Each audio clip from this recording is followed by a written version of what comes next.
आज की क्लासेस है जैव प्रक्रम अर्थात कक्षा 10th का अध्याय 5 जैव प्रक्रम के बारे में ये चैप्टर है। चलो हम चैप्टर शुरू करते हैं।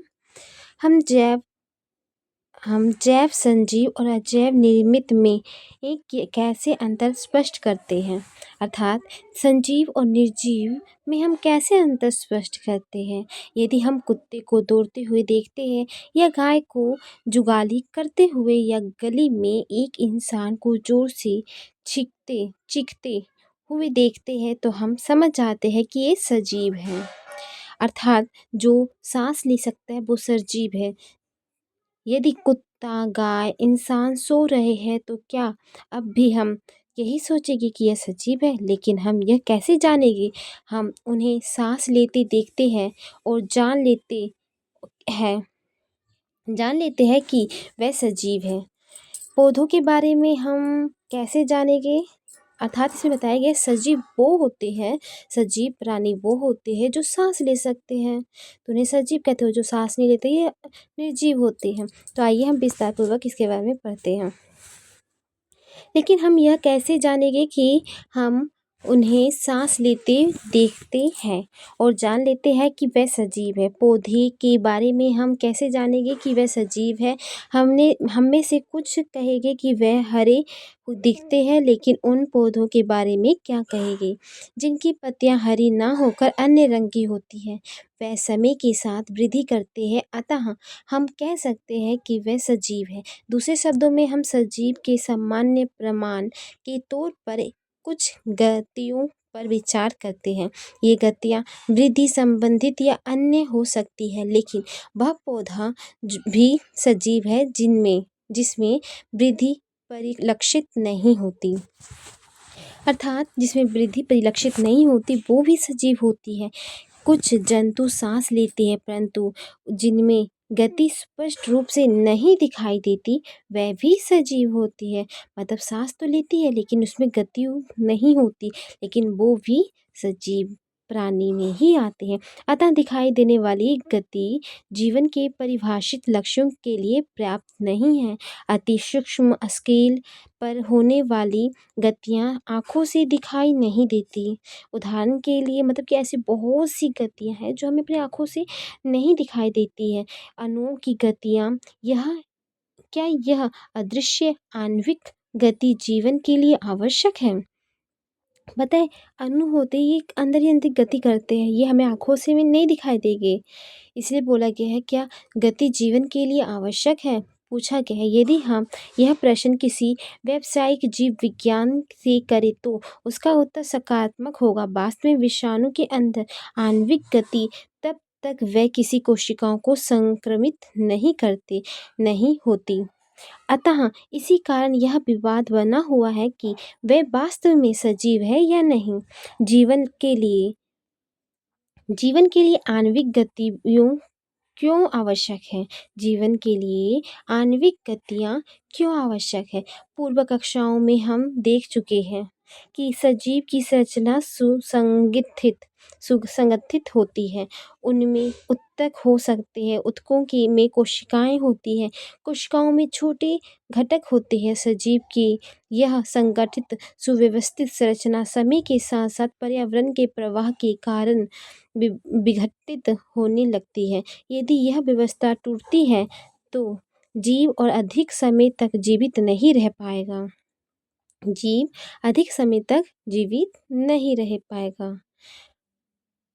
अतः जीवों के शरीर को मरम्मत तथा अनुरक्षण की आवश्यकता होती है, क्योंकि ये सभी संरचनाएं अणुओं से बनी होती हैं।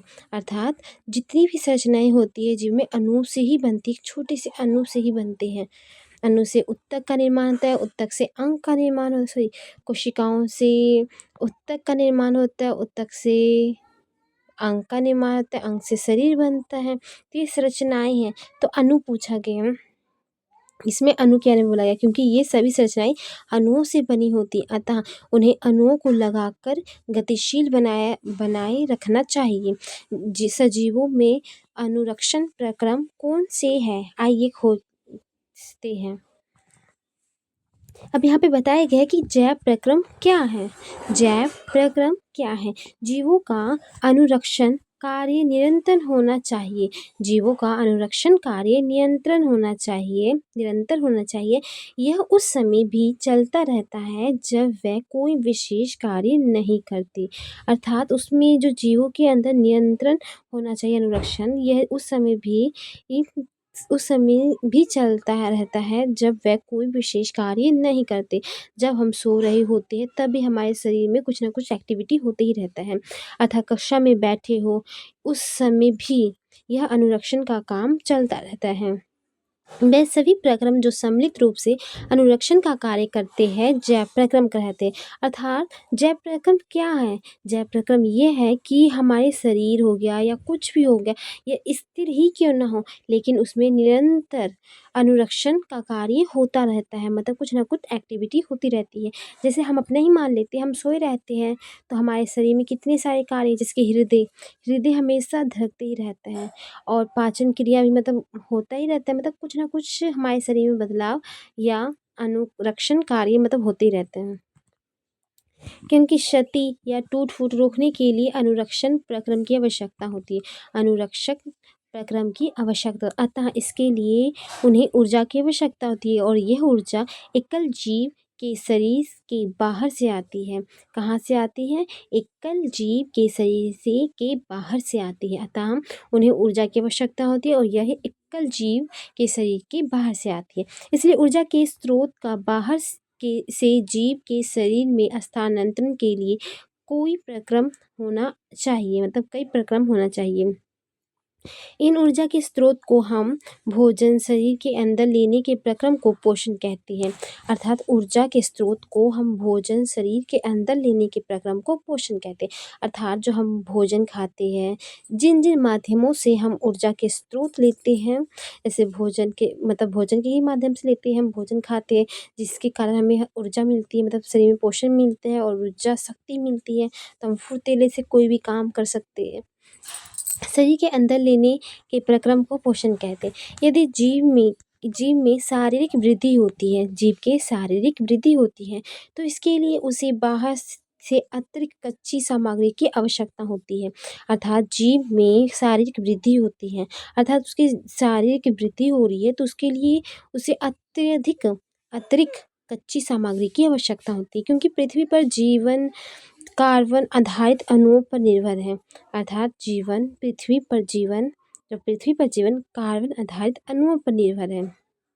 किस पे? कार्बन आधारित अणुओं पर निर्भर है। अधिकांश खाद्य पदार्थ भी कार्बन आधारित है।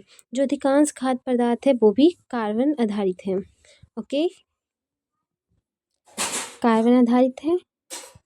इन कार्बन स्रोतों की जटिलता के अनुसार विविध जीव भिन्न प्रकार के पोषण प्रक्रम को प्रयुक्त करते हैं।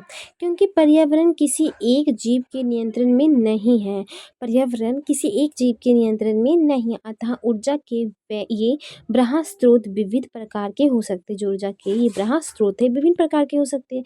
शरीर के अंदर ऊर्जा के इन स्रोतों के विघटन का या निर्माण की आवश्यकता होती है, जिससे यह अत्यंत ऊर्जा के एक सामान्य स्रोत में परिवर्तित हो जाती है। यह विभिन्न आणविक गतियों के लिए विभिन्न जीव शरीर के अनुरक्षण और शरीर की वृद्धि के लिए आवश्यक अणुओं के निर्माण में उपयोगी है।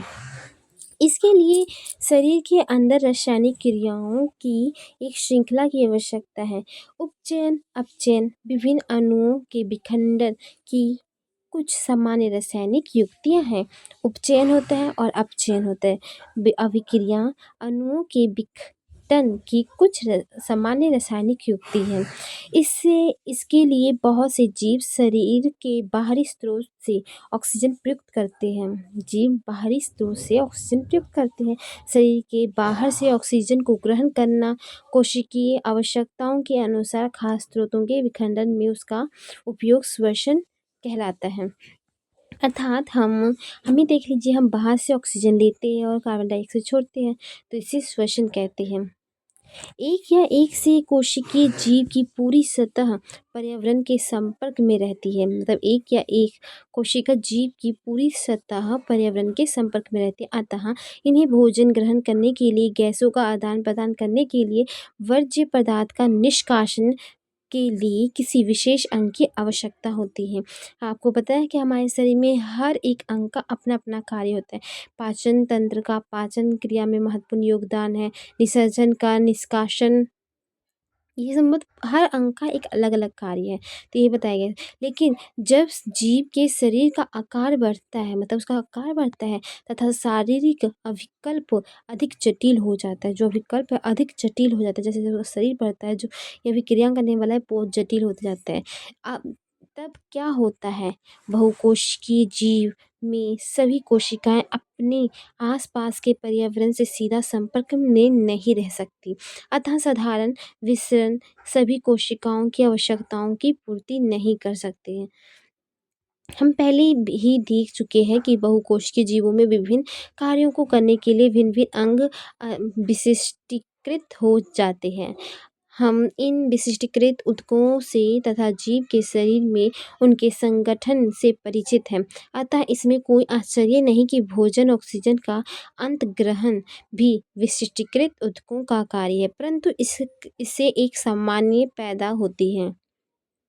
यद्यपि भोजन और ऑक्सीजन का अंतग्रहण कुछ विशिष्ट अंगों द्वारा ही होता है, परंतु शरीर के सभी अंग को इसकी आवश्यकता होती है। इस स्थिति में भोजन ऑक्सीजन को एक स्थान से दूसरे स्थान तक ले जाने के लिए वहन तंत्र की आवश्यकता होती है। भोजन और ऑक्सीजन को एक स्थान से दूसरे स्थान तक ले जाने के लिए वहन तंत्र की आवश्यकता होती है। किसकी? वहन तंत्र की आवश्यकता होती है। जब रासायनिक अभिक्रिया में कार्बन स्रोत ऑक्सीजन का उपयोग ऊर्जा प्राप्ति के लिए होता है, मतलब कि रासायनिक अभिक्रिया में कार्बन स्रोत और ऑक्सीजन का उपयोग ऊर्जा प्राप्ति के लिए होता है, तब ऐसे उपोत्पाद भी बनते हैं, उपोत्पाद भी बनते हैं जो शरीर की कोशिकाओं के लिए न केवल अनुपयोगी होते हैं बल्कि वे हानिकारक भी हो सकते हैं। इन अपशिष्ट उपोत्पादों को शरीर से बाहर निकाल कर अति आवश्यक होता है, मतलब इन्हें उपोत्पादों को शरीर से बाहर निकालना अति आवश्यक होता है। इस प्रक्रम को हम उत्सर्जन कहते हैं, अर्थात हमारे शरीर से अपशिष्ट पदार्थों को जो बाहर निकलता है उस प्रक्रिया को हम उत्सर्जन कहते हैं। अपशिष्ट उत्पादकों को शरीर से बाहर निकालने अति आवश्यक होता है, इस प्रक्रम को हम उत्सर्जन कहते हैं। यदि बहुकोशिकीय जीवों में शरीर में अभिकल्पना के मूल्य नियमों का पालन किया जाता है तो उत्सर्जन के लिए विशिष्ट ऊतक विकसित हो जाएगा, उत्सर्जन के लिए ऊतक विकसित हो जाएगा। इसका अर्थ है कि परिवहन तंत्र की आवश्यकता अपशिष्ट पदार्थों को कोशिकाओं से जो उत्सर्जन के लिए विशिष्ट ऊतक विकसित हो जाएगा। इसका अर्थ है कि परिवहन तंत्र की आवश्यकता अपशिष्ट पदार्थ को कोशिकाओं से इस उत्सर्जन ऊतक तक पहुंचाने की होगी। मतलब जो परिवहन तंत्र की आवश्यकता होती है कि जो अपशिष्ट पदार्थ को कोशिकाओं से इस उत्सर्जन ऊतक तक पहुंचाने की होगी। आइए हम जीवन का अनुरक्षण करने वाले आवश्यक प्रक्रमों के बारे में एक एक करके विचार करते हैं। अब हम जीवन के अनुरक्षण करने वाली आवश्यक प्रक्रमों के बारे में एक एक करके विचार करेंगे। पोषण पोषण जब हम टहलते हैं, साइकिल पर सवारी या साइकिल चलाते हैं या ऊर्जा का उपयोग, हम यदि कोई भी एक्टिविटी यदि कोई भी कार्य करते हैं तो ये ऊर्जा का उपयोग होता है। अर्थात हम कुछ भी करते हैं, एक्सरसाइज रनिंग करते हैं या दौड़ते हैं, ऊपर नीचे करते हैं, तो इसमें कुछ ना कुछ हम थक जाते हैं, अर्थात ऊर्जा का उपयोग है। और उस स्थिति में जब हम कोई आभासी क्रियाकलाप नहीं कर रहे हैं तो हमारे शरीर में क्रम की स्थिति के अनुरक्षण करने के लिए ऊर्जा की आवश्यकता होती है।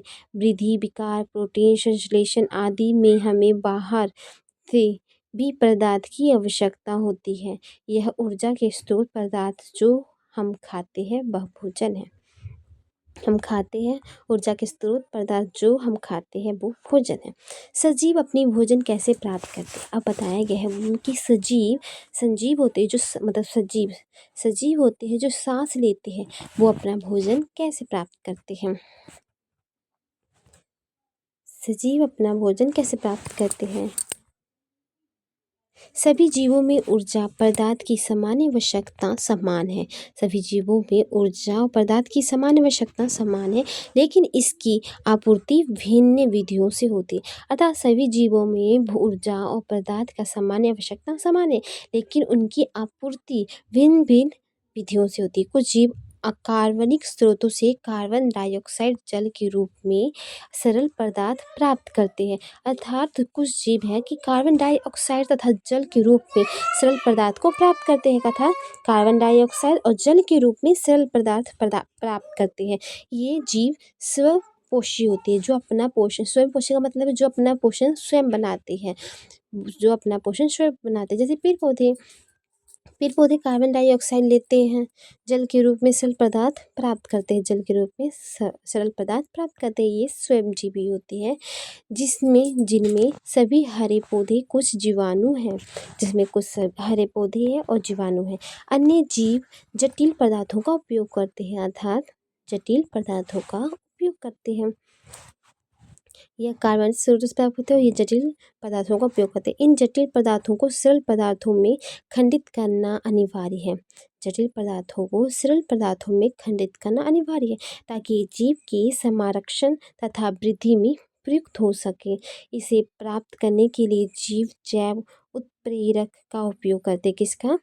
जैव उत्प्रेरक का उपयोग करते। इन्हें एंजाइम कहते हैं। क्या कहते हैं? एंजाइम कहते हैं। अतः विषमपोषी उत्तरजीविता के लिए प्रत्यक्ष और परोक्ष रूप से स्वयंपोषी पर आश्रित होते हैं। जो विषमपोषी उत्तरजीविता के लिए प्रत्यक्ष और परोक्ष रूप से स्वयंपोषी पर आश्रित होते हैं। जंतु तथा कवक इसी प्रकार के विषमपोषी जीवों में सम्मिलित हैं। जंतु और जीव इसी प्रकार के विषमपोषी में सम्मिलित हैं।